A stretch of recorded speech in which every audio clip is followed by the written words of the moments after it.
नमस्कार सर। हाँ जी नमस्कार। तो सर आप हमें ये बताइए, जो आपका रोजगार आंदोलन चल रहा था उसे बंद क्यों करवा दिया गया है? नन नगरी में आपको डिटेन क्यों किया गया? देखिए नन नगरी में जो रोजगार आंदोलन चल रहा था, उस रोजगार आंदोलन को क्या है कि उसको अभी डिटेन कर दिया गया है।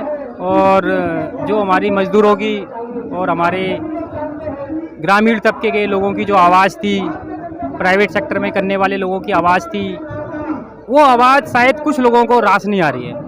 कुछ लोग ये चाह रहे हैं कि उनके जो मौलिक अधिकार हैं, उनके जो मानवाधिकार हैं, उनका शोषण होता रहे, उनका शोषण ना रुके। और ये वही लोग हैं जो हमेशा से, चाहे वो स्वतंत्रता का आंदोलन रहा हो, चाहे वो 1857 की क्रांति रही हो, और वो चाहे वो कोई भी ऐसी क्रांति रही हो जिसमें इन लोगों ने हमेशा पूंजीपतियों का और उन लोगों का साथ दिया है जो भ्रष्ट व्यवस्था में उनका साथ देते हैं। आज जब आम जनता अपने लिए रोजगार मांगने की मांग कर रही है, तो सरकार इतनी निर्दयी हो गई कि उस आंदोलन को ही खत्म करना चाहती है।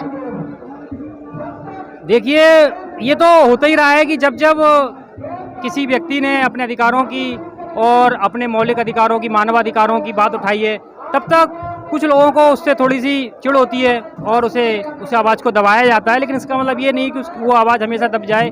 वो आवाज़ एक ना एक दिन उभर के सामने आती है। आज जो जन सैलाब यहाँ पर आया हुआ है जंतर मंतर पर, तो उसके बारे में क्या कहेंगे आप? देखिए, ये जो जन सैलाब आज आया हुआ है, ये कोई जन सैलाब किसी पार्टी का नहीं है। ना तो ये आम आदमी पार्टी का है, नहीं है ये कांग्रेस का है, और ना ही ये किसी अन्य दल का है, ना ये भारतीय जनता पार्टी का। ये वो लोग हैं जो कहीं ना कहीं से, ये जो अभी वर्तमान व्यवस्था है, ये व्यवस्था किसी एक पार्टी की दी हुई। बताइए सर, जन सैलाब के बारे में बताइए। देखिए, ये जो जन सैलाब आया है, ये किसी व्यक्ति विशेष का लाया हुआ नहीं है, ये किसी पार्टी विशेष का लाया हुआ नहीं है। ये वो जन सैलाब है जो कि वर्षों से जो हमारे देश की व्यवस्था है उससे कहीं ना कहीं से पीड़ित है, कहीं ना कहीं से शोषित है। प्राइवेट सेक्टर में काम करने वाले लोग हैं, प्राइवेट फैक्ट्रियों में काम करने वाले लोग हैं, ऑटो यूनियन के लोग हैं और कामगार लोग हैं,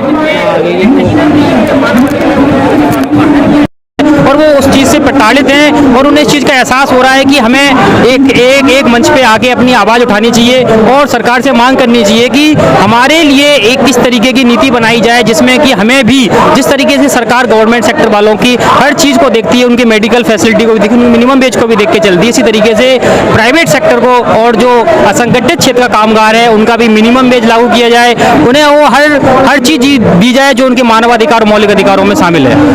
आप मुझे ये बताइए कि रोजगार आंदोलन से जो आपका आंदोलन अभी बंद करवा दिया गया, यदि वो स्थापित हो जाता है तो उससे कितना लोगों को रोजगार मिलेगा, कितनी महिलाओं को रोजगार मिलेगा, कितने आने वाले युवाओं के लिए रोजगार मिलेगा? देखिए, जो राष्ट्रीय रोजगार नीति है, राष्ट्रीय रोजगार नीति ये कहती है कि सबसे पहले जो हमारे क्षेत्र, हमारे देश में बेरोजगारी है उसका मुख्य कारण पता करना, फिर उस मुख्य कारण, सबसे मुख्य कारण ये है कि हमारे देश का अभी निर्यात रुका हुआ है। हमारे देश में कोई भी निर्यात नहीं हो रहा है, इसलिए हमारे डॉलर की वैल्यू बढ़ती जा रही रुपए के मोल। तो सबसे पहले निर्यात बढ़ाने के लिए हमें जो हमारा लघु क्षेत्र है, हमारा ग्रामीण तबके का क्षेत्र है, उसके जो खुद का रोजगार है, उनका कुटीर उद्योग है, उसको बढ़ाना है। तो सबसे पहले कुटीर उद्योगों को बढ़ावा मिलेगा। साथ ही कुटीर उद्योगों को स्थापित करने के लिए जो भी लोन दिया जा रहा है, तो लोन अक्सर जो दिया जाता है वो उसकी जो है जटिलताएं बहुत हैं। अभी आप ऋण लेने के लिए जाएं तो आपको आसानी से ऋण नहीं मिलता है। तो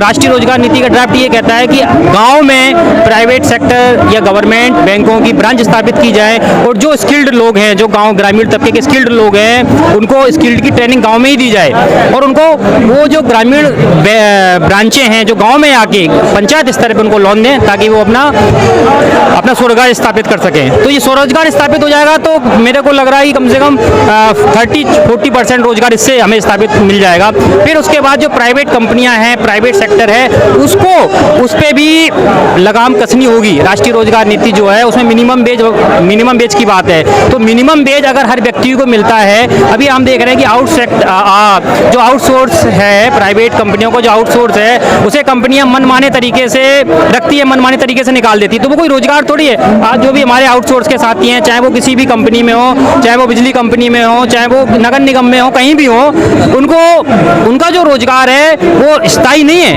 वो भी बेरोजगार है। तो राष्ट्रीय रोजगार नीति में उनको मिनिमम वेज दिए जाने की मांग की गई है, उनको एक स्थायित्व दिए जाने की मांग की गई है कि अगर सभी प्राइवेट हो रहे हैं जितने भी भारत सरकारी डिपार्टमेंट, तो उनको सरकार अपने अंडर में ले, उनके एम्प्लॉय, उनके जो कर्मचारी हैं उनके हितों की रक्षा के लिए एक आयोग का गठन करे, उनके हितों की रक्षा के लिए सरकारी कर्मचारियों की तरह वेतन भत्ते, इन सब चीज़ों के एक गाइडलाइन जारी करे।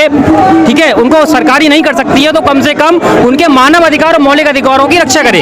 जो सरकारी अधिकारी है, हमने उन लोगों को भी यहाँ पर आकर प्रदर्शन करते हुए देखा है, उन लोगों की मांग रहती है कि जो ये प्राइवेट में कन्वर्ट कर दिया गया, प्लस उनकी जो पिछली, आपको पता है ना, जो रिटायरमेंट के बाद की उनकी पॉलिसी है वो भी चेंज कर दी गई है। उन्होंने ये करा है कि प्राइवेट होने के बाद जब वो रिटायर होंगे ना, आपसे जो ज्वाइनिंग कर रहे हैं उनके लिए जो रिटायरमेंट की कोई राशि नहीं दी जाएगी, उनके बल्कि जो रिटायरमेंट के पैसे कटते हैं ना, वो एक शेयर मार्केट में लगा दी जाएगी, यानी कि अगर शेयर मार्केट बढ़ेगा उस टाइम तो आपको मिलेगा, वरना नहीं रहेगा। देखिए, जो सरकारी कर्मचारी हैं उनके हित भी राष्ट्रीय रोजगार नीति में है। ऐसा नहीं है कि राष्ट्रीय रोजगार नीति सिर्फ प्राइवेट कर्मचारियों के लिए, मजदूरों के लिए, इसमें सरकारी कर्मचारियों के भी हित है। उसमें वो सारी चीज़ें हैं जो कि एक कर्मचारी के फंडामेंटल राइट्स हैं। जी, हाँ, एक सेकंड, हाँ।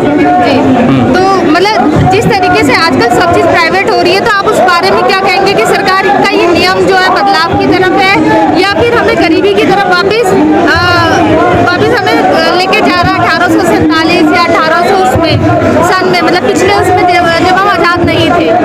आपको नहीं लगता कि प्राइवेट होने पर हम लोग सभी कैद हो जाएंगे? एक बारी तो गौरव से लड़े थे, लेकिन अब किससे लड़ेंगे? देखिए, ये जो है ना प्राइवेट जो हो रहा है देश के अंदर, ये कांग्रेस के टाइम से शुरू हुआ था, बीजेपी के टाइम में भी हो रहा है, तो ये कोई नई रीति नहीं है। कोई नई सरकार आएगी वो भी प्राइवेट को नहीं रोक सकती, लेकिन जो प्राइवेट सेक्टर के कर्मचारी हैं उनको सरकारी की तरह ही सुविधाएं दी जाए, उनको सरकारी की तरह ही उनका संरक्षण सरकार करे, ये हमारी मांग है ना।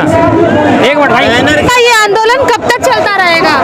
देखिए मैडम, हमारा जो है ना, हमारा तो आज का है, ये आज का हम ये कर रहे थे, पढ़नी हमारा ये आज का हम राष्ट्रीय रोजगार नीति पे, हमारा मानव अधिकार सामाजिक न्याय आयोग का आज एक दिन का हमारा ये प्रोग्राम था आज का।